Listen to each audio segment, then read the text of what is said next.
What is up, guys?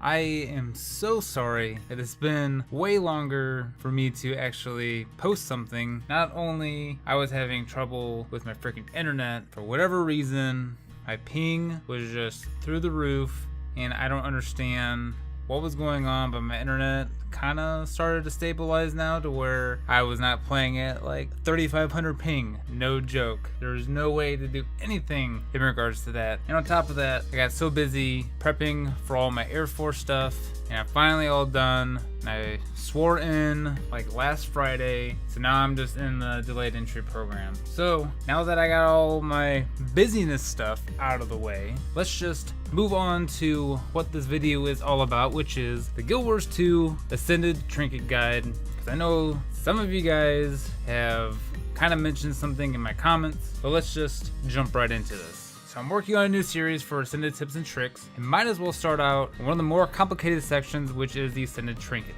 This guide will be very helpful for beginners looking into gear for their first set, or if you're wanting to make other sets, or it could help veteran players that are looking for something that may have missed due to the later updates through the years and patches. With the new installment of Living World Season 3, I would say that it's best time to obtain every single form of trinkets for whatever gear set. For example, gear set that I'm going to be explaining is a gear set that I'm focusing on, which is definitely has improved on, as easily obtainable is now the Magi's trinkets. I don't know the reason why when they implemented newer stats, they didn't revamp most of the older gear vendors for those other stats, but now we're able to actually do something, and this problem is no longer here. So let's just jump right into the simple stuff and then expand on the exclusive gear. The most obvious gear set here is the Berserker Gear Set, which is by far the most commonly used whether you're doing open world, dungeons, fractals, and even raids. It is most optimized for the extreme glass cannon power, and every vendor in the game sells these right off the bat. So there are key components of being able to optimize your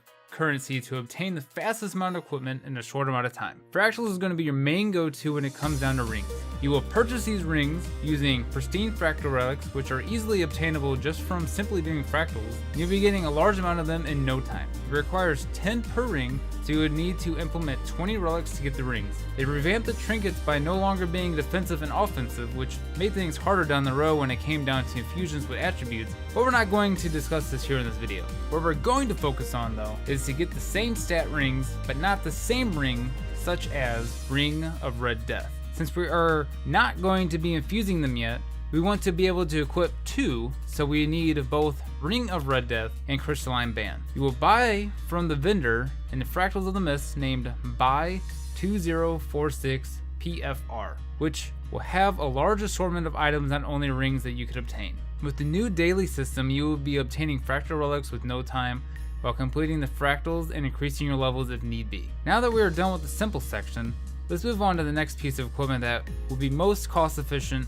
in my opinion, which is the Amulet. The Amulet is one of the few items that I'm going to list that you should only should buy from the World v. World Laurel Merchant. It only costs 20 laurels and 250 World v. World badges, which are easy to obtain if you just do any type of normal things for World v. World, while it's either you're going to be your dailies or if you just like doing it. But if you don't like doing it, I would say just suck it up like I do sometimes and just kind of go through the dailies, and you'll be getting badges very quickly. And I have so many badges from all the years I've been in from barely doing it. But let's just continue on where we were starting off. So the regular merchant is 30 laurels, so you'll be essentially saving 10 for the next piece, which is the accessories, which cost the most. The accessories are exactly the same as the rings, where you would want to purchase two different pairs, so that way you're able to equip them, similar to the ring. It costs 40 laurels and 50 globs of ectoplasm, or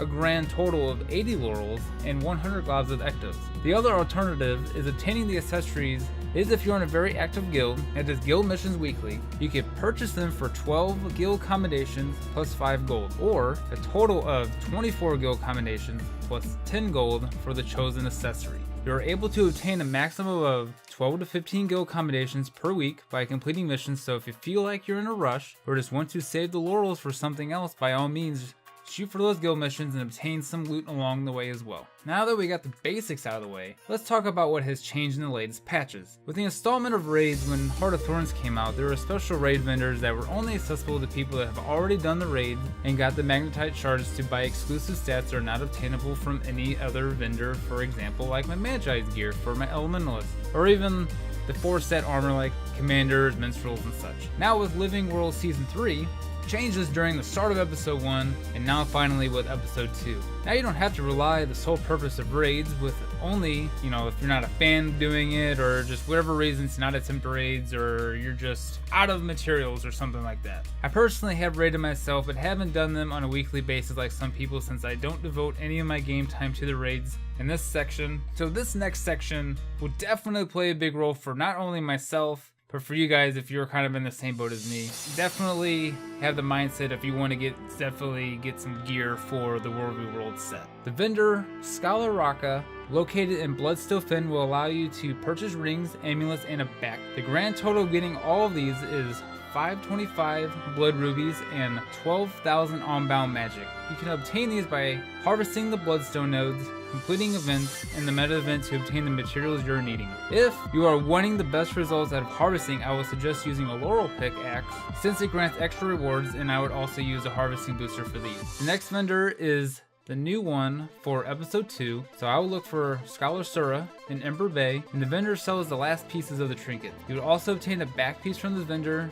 for a different cosmetic look if you find that more desirable. You would only need 8,000 unbound magic and 300 petrified wood for this one, and you'll be getting new gathering stuff for this area as well. So you would have to actually buy the laurel axe and do the same process as you would if you were doing the previous one that I just mentioned. Now the biggest difference for these trinkets are that they have one infused item and no regular item, and since it's only one specific item instead, you're typically looking for items that have the same stats.